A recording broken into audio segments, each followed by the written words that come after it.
శ్రావణ మాసంలో వచ్చే 4 మంగళవారాలు మంగళగౌరిని పూజించాలి. పార్వతీదేవికి మరొక పేరు మంగళగౌరి. ఈ వ్రతాన్ని ఆచరించడం వల్ల మహిళలకు సౌభాగ్యకరమైన ఐదోతనం కలకాలం నిలుస్తుందని ప్రతీతి. శ్రావణ మాసంలో ప్రతి మంగళవారం కొత్తగా పెళ్లైన స్త్రీ మాంగళ్యానికి అధిదేవత గౌరీదేవిని భక్తి శ్రద్ధలతో ఆరాధిస్తారు.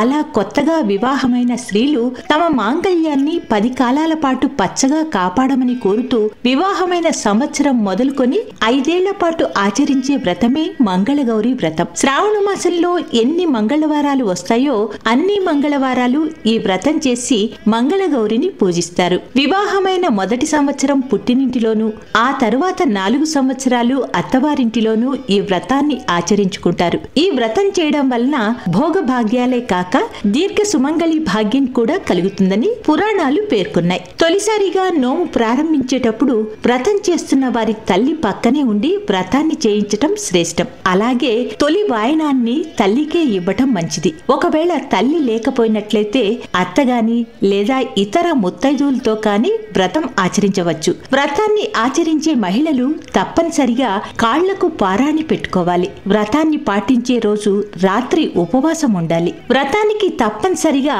5 ముత్తైదువులను పేరెంటానికి పిలిచి వారికి వాయనాలు ఇవ్వాలి. ఒకే మంగళగౌరీదేవి విగ్రహాన్ని ఆ నెలలో వచ్చే అన్ని వారాల్లో ఉపయోగించాలి. వారానికి ఒక కొత్త విగ్రహం ఉపయోగించకూడదు.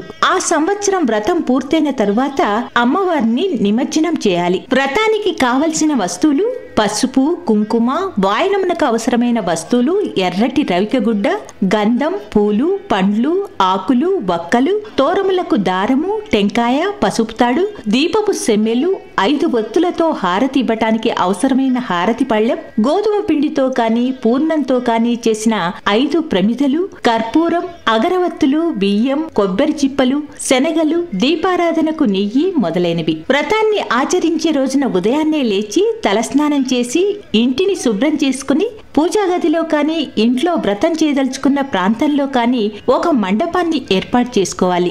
ఈ మండపంపై బియ్యం పిండితో అష్టదళ పద్మములను ముగ్గుగా తీర్చిదిద్దాలి. దానిపై బియ్యాన్ని పోసి బియ్యంపై ఒక కొబ్బరి చిప్పను ఉంచాలి. దాని మీద జాకెట్ బట్ట ఉంచి తమలపాకులను పెట్టి ఆపై మంగళగౌరిని ప్రతిష్ఠించుకోవాలి. మంగళగౌరిని సాధారణంగా పసుపుతో చేసుకోవడం మంచిది. అయితే ఒక మాసమంతా ఉంచుకోవాలి కాబట్టి పసుపుకు గోధుమ పిండిని కలిపి మంగళగౌరిని తయారు చేసుకోవాలి. ఈ విధంగా మంగళగౌరిని తయారు చేసుకుని పీఠంపై ప్రతిష్ఠించి కుంకుమ, పూలను అలంకరించాలి. పూజా పీఠాన్ని ఈ విధంగా అమ్మవారిని ప్రతిష్ఠించుకొని వ్రతం చేసుకోవాలి.